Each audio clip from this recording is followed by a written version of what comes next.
Ok, meus amigos, participantes do canal Resenha Elias Santos. Estou aqui debaixo desse lindo pé de siriguela ao lado da minha casa, desfrutando uma siriguela maravilhosa, bem docinha. Não é para fazer inveja a vocês não, hein? Mas tá uma delícia. Hoje eu queria falar a parte 5 da minha história. No último vídeo eu falei para vocês que desejava que meus olhos fossem restabelecidos, que Deus me curasse, e que eu só aceitaria aceitar o Senhor Jesus se Ele me curasse. Mas Deus mudou o propósito do meu coração e eu tomei a decisão de aceitar o Senhor Jesus, mesmo sendo cego, para servir a Ele, porque pela Bíblia nós temos a esperança de que um dia o Senhor Jesus vai voltar e vir buscar a sua igreja. E se eu ficasse esperando a cura da visão dos meus olhos e o arrebatamento da igreja viesse a acontecer, eu perderia a oportunidade de morar lá na glória. Então tomei a decisão de aceitar Jesus, mesmo sem Ele ainda ter me curado. E procurei a igreja para servir ao Senhor. A juventude me deu apoio, a igreja me deu apoio, aprendi a tocar violão, cantava na igreja, e em um determinado trabalho de oração, eu intensifiquei minha oração para que Deus ouvisse o meu pedido de me curar. E naquele dia, Deus usou uma irmã, através de uma palavra profética. Ela se chamava Joana Caju, uma mulherzinha de seus 68 anos, 70 anos, já de idade, vendia caju num balaio na feira de Macaíba. Por isso ela tinha o apelido de irmã Joana Caju. E Deus usou a boca daquela mulher e disse: meu filho, a minha graça te basta. E desde aquele momento que eu pedi para ser curado, que parece que um bálsamo tomou conta do meu coração e passou toda aquela ansiedade que eu queria voltar a enxergar. Jesus fez tirar toda aquela ansiedade, toda aquela vontade de voltar a ver, porque essas coisas são passageiras. Eu já tinha visto com meus olhos até 15 anos de idade. Dali para frente, a graça de Deus agora começou a trabalhar em meu coração. E eu orava a Deus e dizia: Deus, se a tua graça me basta, como eu poderei realizar a minha vida sem enxergar? Senhor, eu preciso trabalhar, eu queria ser independente e não depender de pai nem de mãe, queria contribuir com o meu trabalho para o crescimento da nação, eu queria ser uma pessoa, contribuir com meus impostos para o crescimento da nação. Queria ser uma pessoa normal, não queria ser tratado como um coitadinho, uma pessoa carente, ceguinho, não, de forma alguma. Eu queria ser uma pessoa normal. Então Deus proporcionou para que eu pudesse realizar esse desejo do meu coração, os meus sonhos. O primeiro era casar, ter uma família. Então, através do conhecimento que eu tive com a minha noiva na época, a irmã Elineusa, a gente chegou a se conhecer melhor e Deus abriu todas as portas que eram fechadas. Eu não vou aqui relatar as dificuldades que ela passou em me aceitar como uma pessoa cega. Para a família dela era difícil, porque as pessoas achavam que ela quem ia trabalhar para me sustentar. Eu não ia ter condição de desenvolver o meu trabalho, de ser uma pessoa totalmente independente. As pessoas questionavam muito ela: mas como é que você vai casar com uma pessoa cega? Olha, ele apenas vai fazer uma ruma de menino e você vai apenas ficar cuidando de filhos e ainda vai trabalhar para sustentá-lo. Existiam muitos questionamentos. Sofri muita discriminação, mas eu não vou aqui contar a vocês, estragar o meu vídeo contando as discriminações que sofri não, porque Deus me fez suplantar, superar e vencer todas elas, para que a resposta fosse dada com a continuidade da minha vida. Então, a minha esposa, em um determinado dia, escreveu para o pai dela em São Paulo, e o pai dela mandou uma resposta autorizando o nosso casamento. E a gente casou. O meu pai, que era uma pessoa muito difícil, ele não tinha comunicação quase comigo. Ele era um homem bruto. Ele rasgou 8 Bíblias, 7 harpas cristãs, só para a gente não ir para a igreja. Ele não queria que a gente fosse evangélico. Era difícil o relacionamento do meu pai. Ele falava comigo através de minha irmã. Ele mandou um recado para Dalva, minha irmã, disse: Dalva, Petinha, ele apelidava ela de Petinha. É verdade que Elias, o Pololoca, que ele me chamava de Pololoca, ele tem uma noiva, ele quer casar? Se ele desejar casar, diga a ele que eu dou 2 salários, dou a feira, o gás, pago a água. Ele já tem a casa dele que ele comprou, da avó dele, e agora o que falta é mantê-lo, e eu vou mantê-lo. E eu aceitei a proposta do meu pai.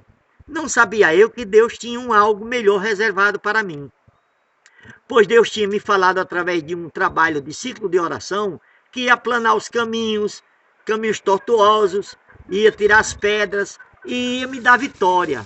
Então eu criei naquela palavra que eu recebi no ciclo de oração lá dos Guarapes, que a irmã Lícia e a irmã Aurilete estava lá dirigindo e Deus, através delas, falou comigo. Então, meus prezados, eu me tornei uma pessoa assim vencedora porque criei nas promessas de Deus. E Deus me deu vitória. Não entreguei os pontos. Quando alguém pensava que eu ia me suicidar, que eu ia me entregar à depressão, ao álcool, à bebida, viver uma vida desolada, não. Deus me deu vitória.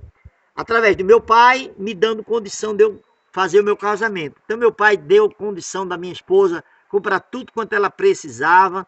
E nós casamos, teve uma festa maravilhosa. Na época foi o pastor José Barreto de Oliveira que realizou a cerimônia nossa de casamento.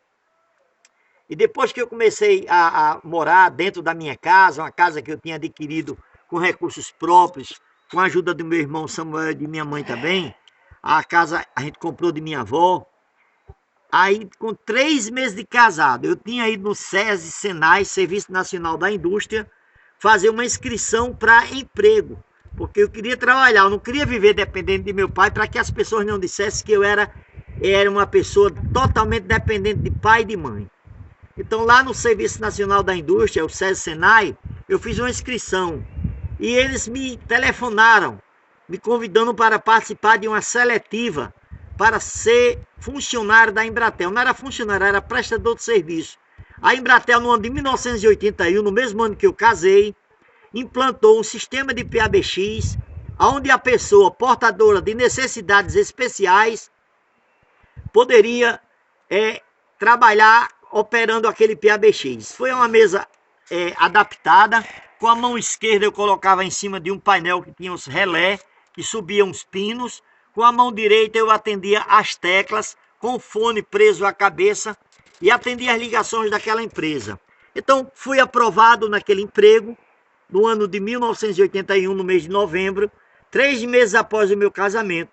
Cheguei para meu pai e disse: pai, eu não preciso mais do salário que o senhor me dá, da feira, da água, da luz, do gás. Lhe agradeço bastante o que o senhor fez por mim. Mas agora Deus me deu uma oportunidade de emprego. E eu quero retribuir, lhe devolvendo tudo que o senhor me deu. Muito obrigado. E meu pai derramou lágrimas, porque viu que em mim existia um homem íntegro, responsável pela família e pelo trabalho. Daí Deus continuou abençoando. Esse emprego da Embratel, no ano de 1986, nós fomos ao ministro das Telecomunicações em Brasília, Antônio Carlos Magalhães, solicitar dele para que fosse incluso no quadro de funcionários da Embratel os telefonistas deficientes visuais que atuavam em todo o Nordeste. Era um total de 16. E aquele ministro atendeu o nosso apelo, abriu o quadro de TDVs da Embratel e a gente passou do quadro de prestador de serviço para o quadro funcionário da Embratel com todos os direitos, funcionário público federal. Foi outra bênção que Deus me deu. No ano de 1988, me lancei candidato a vereador em Macaíba. Eu gostaria de mostrar à sociedade de Macaíba que era capaz, não de ser um peso para a sociedade, mas de contribuir com meus impostos e meu trabalho, também exercendo um cargo na Câmara Municipal. No ano de 88, não consegui êxito na minha primeira eleição. Continuei trabalhando nas comunidades rurais, inclusive nessa que eu tenho aqui a minha residência, e trabalhando. E durante 4 anos mostrei às pessoas que era capaz. E no ano de 1992 fui eleito vereador da cidade de Macaíba. Num mandato de 4 anos, fui reeleito no ano de 1996 com triplo da votação que eu tive no ano de 92. E terminei o meu período eleitoral no ano de 2000. Então, graças a Deus, meus sonhos e minhas realizações, Deus fez cumprir. A minha esposa conseguiu um emprego na Telemar durante o ano de 87. Ela se tornou funcionária da Telemar até o ano de 2000. Vindo a privatização, eu saí da Embratel em 98 e ela saiu da Telemar no ano de 2000. Mas Deus não nos deixou faltar nada. Entrei no ramo de venda de rações para animais, quando eu saí da Câmara Municipal, e fazia publicidade com a minha Kombi. E a minha esposa também entrou numa outra empresa, da RM, que prestava serviço à Telemar, continuou trabalhando. Em 2003 eu me aposentei. Então hoje sou aposentado, minha esposa já é aposentada. Nós temos 3 filhos já casados, 3 netos, 2 rapazes, Samuel, Daniel, que tem 11 e 13 anos, e minha netinha chamada Loíse, filha do meu filho mais novo, Eli Anderson. Minha filha Lorena casou com o irmão Rubens, todos 3 foram encaminhados na vida, vivem bem e eu vivo bem com a minha esposa. E hoje estou contando para vocês essa história para que vocês vejam sonhos e realizações. Nunca baixe a cabeça diante dos problemas, mas levante a sua cabeça e enfrente os problemas, porque Deus vai fazer com que você seja um vencedor. Eu vou agora cantar um pequeno hino para agradecer a Deus. Tá meu siriguela aqui no bolso.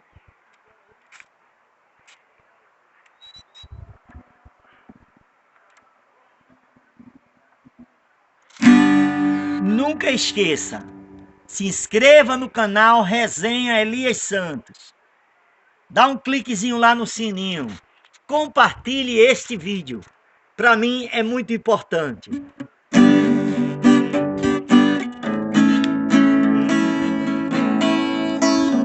Senhor, eu quero hoje te agradecer por tudo que o Senhor me fez saber.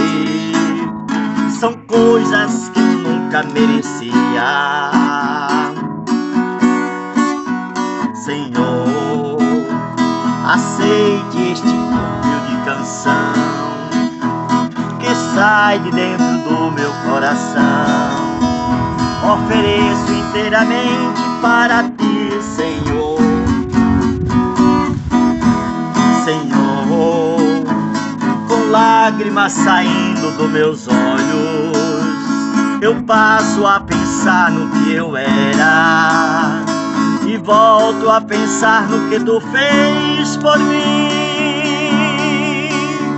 Senhor, eu sei que tu mudaste a minha vida, e quando eu não achava uma saída, o caminho certo me mostrou.